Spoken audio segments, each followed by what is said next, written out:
విశాఖపట్నంలో మేము ఆర్గనైజ్ చేస్తే ఇన్వెస్టర్స్ మీటింగ్, అదే పనిగా ఆయన వచ్చి మాతో రిలేషన్షిప్లో భాగంగా మాతో ఇంకా రిలేషన్షిప్స్ పెంచుకుంటూ రాష్ట్రంలో ఇన్ని వేల కోట్ల రూపాయలు పెట్టుబడి పెట్టబోతున్నాను అని చెప్పి ఏకంగా స్టేట్మెంట్ ఇచ్చిన పరిస్థితులు.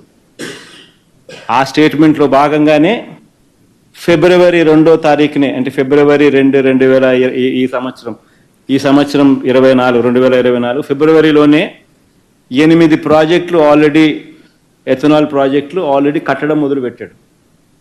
ఆయన దాన్ని ముందుకు తీసుకొని పోతూ ఈరోజు ఏదో చంద్రబాబు నాయుడు సమక్షంలో ఈరోజు ఏదో పెద్ద బిల్డప్ ఇచ్చినారు.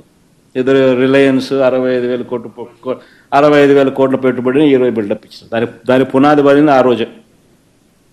దాని తర్వాతనే ఫిబ్రవరి 2వ తారీఖున, ఫిబ్రవరి 2, 2024 ఫిబ్రవరి మాసంలో వాళ్ళు 8 ప్రాజెక్టులు, ఎథనాల్ ప్రాజెక్టులు వాళ్ళు ఆల్రెడీ బయో ఎథనాల్ ప్రాజెక్టులను వాళ్ళు స్టార్ట్ చేస్తూ, రిఫైనరీ స్టార్ట్ చేస్తూ 8 ప్రాజెక్టులు అప్పుడే స్టార్ట్ చేసినారు ఫిబ్రవరి మాసంలో. మరి ఏ దానికైనా బిల్డప్పే. ఆదిత్య మిట్టలు ఒరిస్సాలో 104,000 కోట్లతో 24 మిలియన్ టన్నుల స్టీల్ ప్లాంట్ అక్కడ కడతా ఉన్నారు. చంద్రబాబు నాయుడు అంటాడు, చంద్రబాబు నాయుడు కొడుకు. ఆంధ్ర రాష్ట్రంలో 161,000 కోట్లతో 17 మిలియన్ టన్నుల గ్రీన్ ఫీల్డ్ స్టీల్ ప్లాంట్ అనకాపల్లికి వచ్చేస్తూ ఉంది అని చెప్పి చెప్తాడు. అసలు ఆయనైనా ఎన్ని కడతాడు?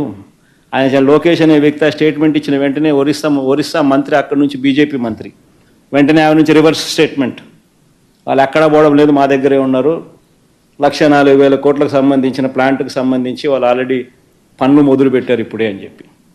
అంటే ఆడ 104,000 కోట్లు, ఈడ 161,000 కోట్లు. ఎవరు చెవులు పూలు పెడతా ఉన్నారు? తీరా పెట్టేటోడిని చెడగొడుతున్నారు. Sajjan Jindal foundation stone photo చూపించమా, సజ్జన్ జిందాల్ది. తీరా ఇది సజ్జన్ జిందాల్ కడపలో 5 మిలియన్ టన్ స్టీల్ ప్లాంట్కి సంబంధించి ఆయన ఫౌండేషన్ స్టోన్. ఈ సజ్జన్ జిందాల్ని బెదరగొడుతున్నారు. ఏదైనా గిత్వానీనా ఎవరితోనో ఈయన మీద కేసు పెట్టించి వచ్చేటోడిని, కనీసం కట్టేటోడిని బెదరగొట్టి పంపిస్తూ ఉన్నారు. రానిది ఒక బిల్డప్, వచ్చేటోడిని పంపిస్తూ ఉన్నారు దొంగ కేసులు పెట్టి, ఒక హ్యాబిచువల్ అఫెండర్కు సపోర్ట్ చేస్తూ. ఇది ఇలా ఇండస్ట్రియల్ పాలసీ.